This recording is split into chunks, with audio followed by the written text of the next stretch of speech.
Hello students, welcome everyone. ন্যারেশনের ধারাবাহিক class চলছে। আজকের ক্লাসের মধ্যেও কতগুলো এক্সাম্পল থাকবে যেগুলো ন্যারেশন করে করে তোমাদেরকে বুঝিয়ে দেওয়া হবে, এবং আশা করছি আগের ক্লাস থেকে তোমরা ন্যারেশন সম্পর্কে অনেকটাই বুঝতে পেরেছো। আজকের ন্যারেশনগুলোর আলোচনার মাধ্যমে গুলো দিয়েও তোমরা আরও বেশ কিছুটা আইডিয়া তোমাদের ক্লিয়ার হয়ে যাবে। ক্লাস 9-এর টেক্সট বই থেকে নেওয়া হয়েছে, এটা পেজ নাম্বার 7-এ এই ন্যারেশনগুলো রয়েছে। দেখো, প্রথমটা আছে ডাইরেক্ট সেন্টেন্সে বলছে, Bulbul said to his friend, will you come tomorrow? Bulbul তার বন্ধুকে জিজ্ঞেস করলো যে তুমি কি কাল আসবে।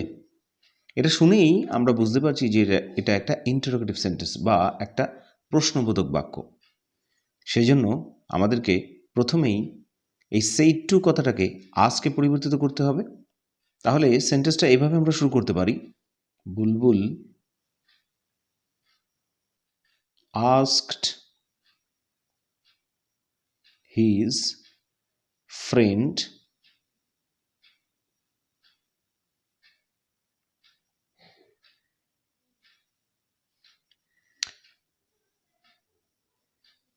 দেখো, এখানে উইল আছে, WH কোয়েশ্চেন নেই। তো যেহেতু এখানে WH কোয়েশ্চেন নেই, সেহেতু আমরা এখানে একটা ইফ আনবো ন্যারেশনের নিয়ম অনুযায়ী। সেজন্য বুলবুল asked his friend if he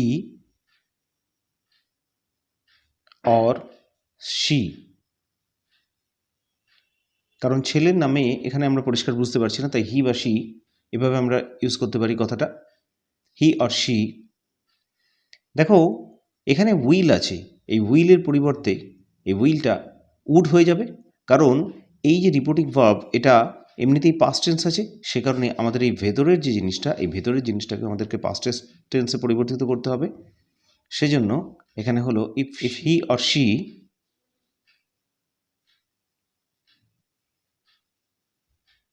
would, কামটা গো হয়ে যাবে, টুমরোটা দ্য নেক্সট ডে হয়ে যাবে।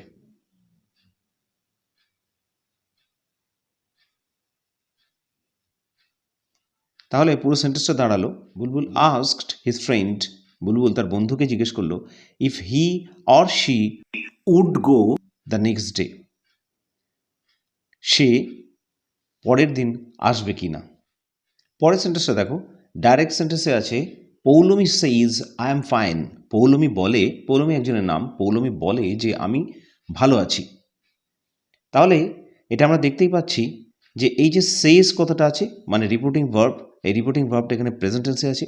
তার মানে এই যে ভিতরের কথাটা, এই ভিতরের কথাটাও নিশ্চয়ই প্রেজেন্ট টেন্সেই থাকবে। হিসেব মতো যেহেতু এটা প্রেজেন্ট টেন্সে আছে, সেহেতু এই ভিতরের কথাটা কোনো রকম চেঞ্জ হবে না যখন এটাকে ইনডাইরেক্ট করা হবে। তাহলে ন্যারেশনটা আমরা এভাবে লিখব, পৌলমি সেইজ, হিসেব মতো ন্যারেশনে আমরা একটা দ্যাট যোগ করি। তাহলে এখানে যেহেতু এটা অ্যাসার্টিভ সেন্টেন্স রয়েছে, মানে সাধারণ বর্ণনামূলক বাক্য, সেহেতু এখানে আমরা একটা দ্যাট যোগ করব। দ্যাট, পৌলমি একটা মেয়ের নাম, তাই এখানে শি হবে। দেখো একটা জিনিস, এই যে এখানে আই আছে, এই আই মানে কাকে বোঝাচ্ছে? আই মানে এখানে পৌলমীকে বোঝাচ্ছে। তাহলে পৌলমী হচ্ছে একটা থার্ড পারসন সিঙ্গুলার নাম্বার, একটা মেয়ের নাম। সে কারণে এই আইটাকে এখানে শি করা হলো ইনডাইরেক্টে পরিণত করার সময়। অ্যামটা ইজ হয়ে যাবে, ফাইনটা ফাইনই থেকে যাবে। তাহলে পুরো সেন্টেন্সটা দাঁড়ালো, Poulami says that she is fine. Poulami বলে যে সে ভালো আছে। এবার এসো পরের সেন্টেন্সে। দেখো, নেক্সট সেন্টেন্সটা আছে, the teacher said to the students. শিক্ষক মহাশয় স্টুডেন্টদেরকে বলল, কিপ কোয়াইট, মানে চুপ করে থাকো।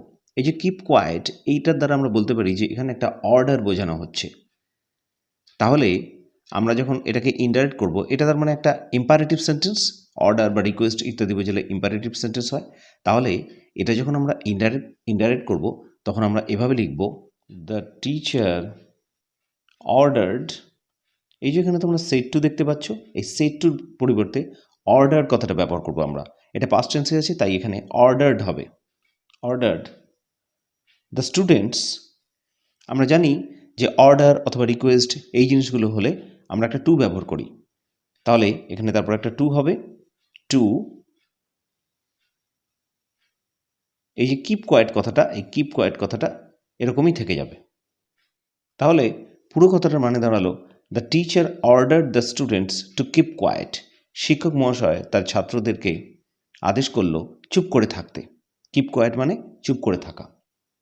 এবার নেক্সট সেন্টেন্স দেখো, এখানকার সেন্টেন্সটাতে আছে ডাইরেক্টে, my mother said to me may your dreams come true. আমার মা আমাকে বলল যে তোমার স্বপ্ন সত্যি হোক। এই যে ভেতরের এই কথাটা, এটা দেখি আমরা বুঝতে পারছি এটা একটা অপটেটিভ সেন্টেন্সে আছে, মানে ইচ্ছা প্রকাশ করছে। এখানে আমরা জানি সেড টু, এই সেড টু মানে রিপোর্টিং ভার্ব যদি সেড টু থাকে তাহলে তার পরিবর্তে আমরা উইশ অথবা প্রে এই দুটো ওয়ার্ডের মধ্যে যে কোনো একটা ইউজ করতে পারি।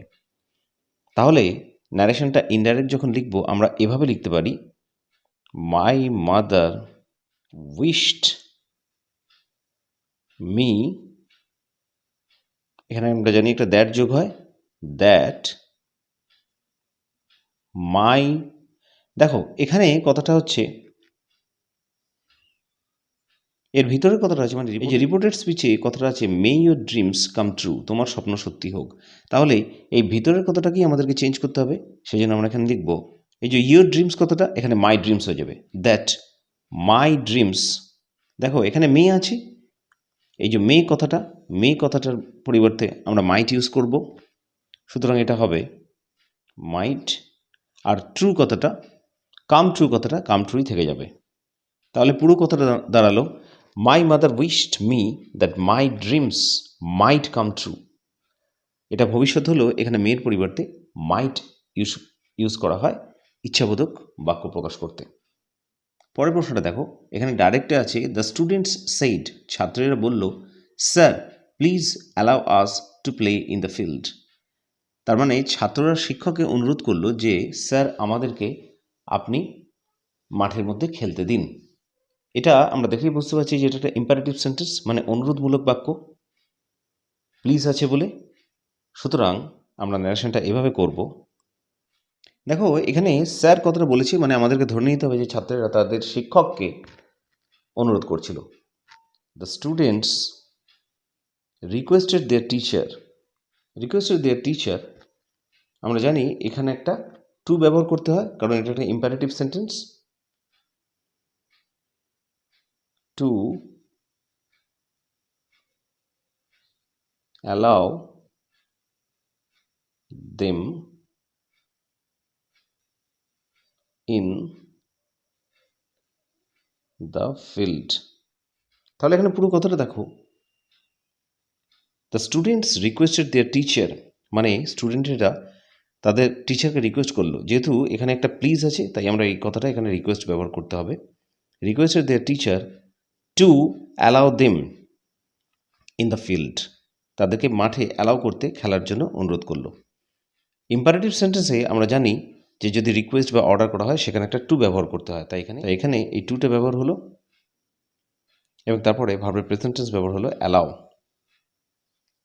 তাহলে পুরো সেন্টেন্সটা হলো, the students requested their teacher to allow them in the field. স্টুডেন্টেরা তাদের শিক্ষক মহাশয়কে অনুরোধ করলো যে তাদের মাঠে খেলতে অ্যালাউ করতে বা অনুমতি দিতে। তো স্টুডেন্টেরা আজকের ক্লাসটা ছিল এই অবধি। আমি প্রত্যেককে অনুরোধ করব যে প্রত্যেকেই যেন ধারাবাহিকভাবে এই গ্রামারের ক্লাসগুলো এবং রাইটিংয়ের ক্লাসগুলো ফলো করে।